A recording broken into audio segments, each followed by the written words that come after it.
Assalamualaikum warahmatullahi wabarakatuh.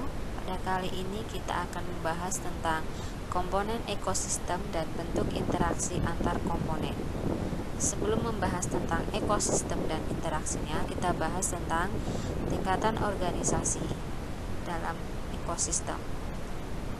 Disajikan gambar seekor semut, padang rumput, sungai, dan pohonan. Semut yang nanti contoh dari individu, yang artinya satu makhluk hidup tunggal.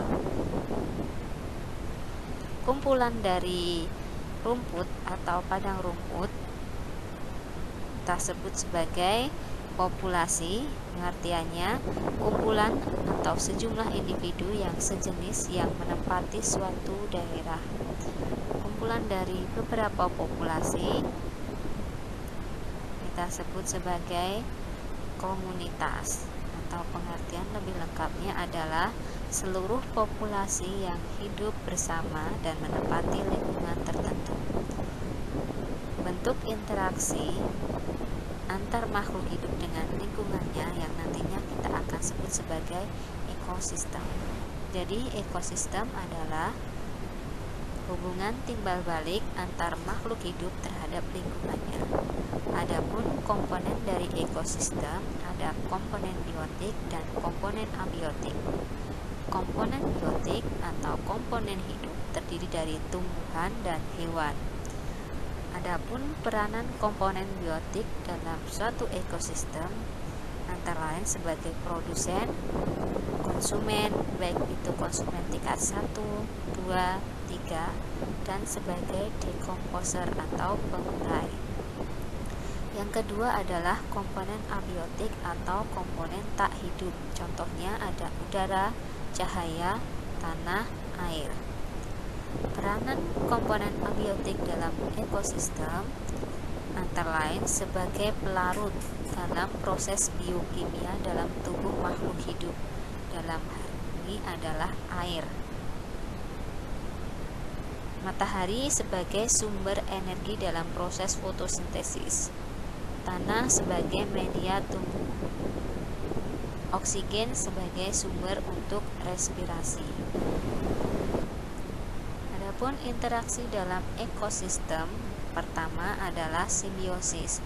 Simbiosis adalah hubungan timbal balik antara dua makhluk hidup yang saling berdampingan.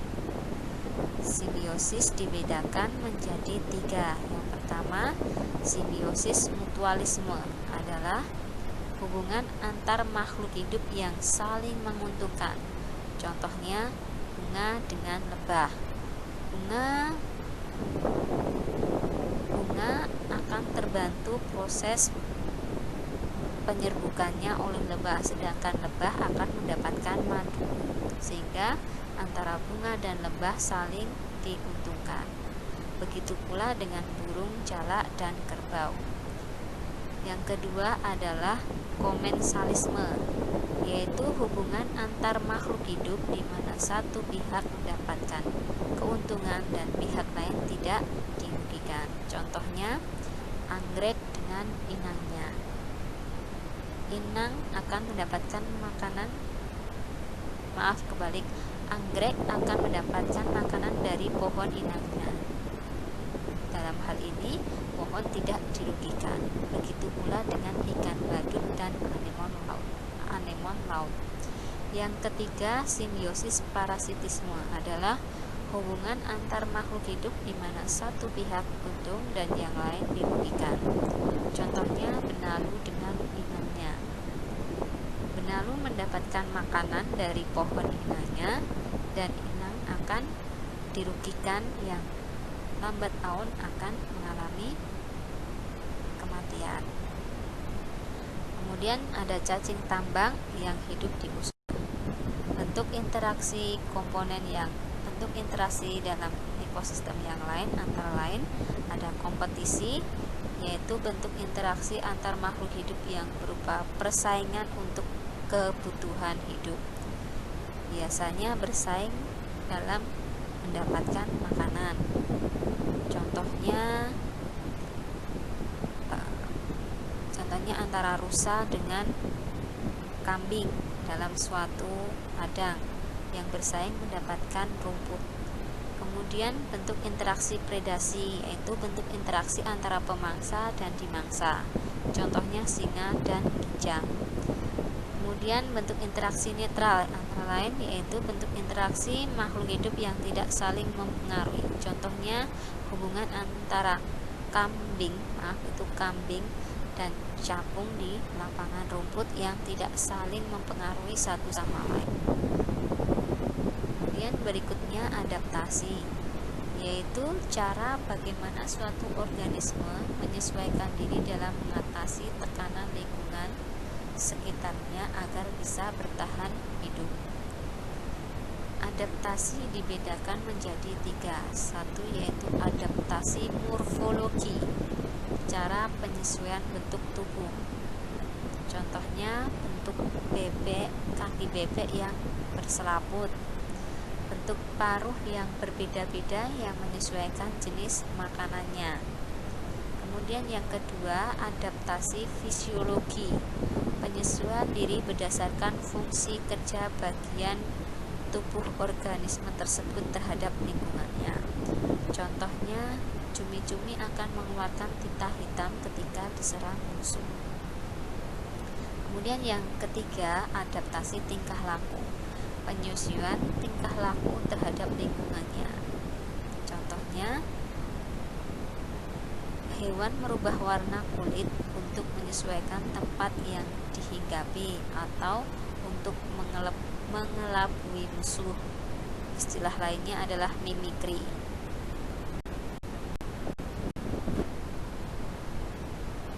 Bentuk interaksi lainnya adalah rantai makanan, yaitu perpindahan energi makanan dari sumber daya tumbuhan melalui seri organisme atau melalui jenjang makan dimakan.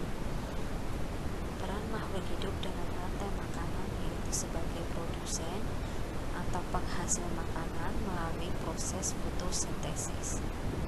Kemudian sebagai konsumen yaitu makhluk hidup yang bergantung pada makhluk hidup lain karena tidak bisa memproduksi makanan sendiri.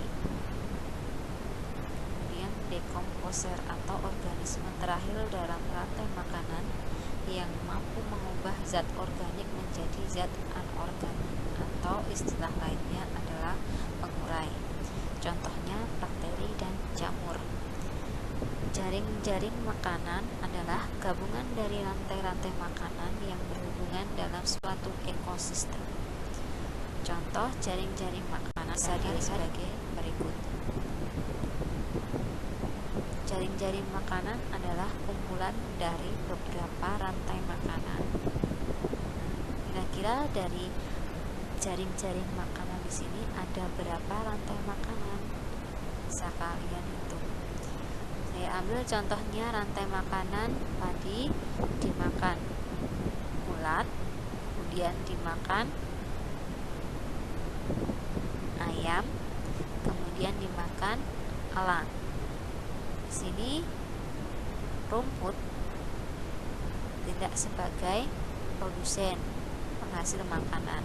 Kemudian ulat sebagai konsumen tingkat pertama, ayam sebagai konsumen tingkat kedua, dan elang sebagai konsumen tingkat ketiga. Itu seterusnya. Kira-kira ada berapa kira-kira ada berapa rantai makanan dalam jaring-jaring makanan ini ya? Bisa kalian hitung.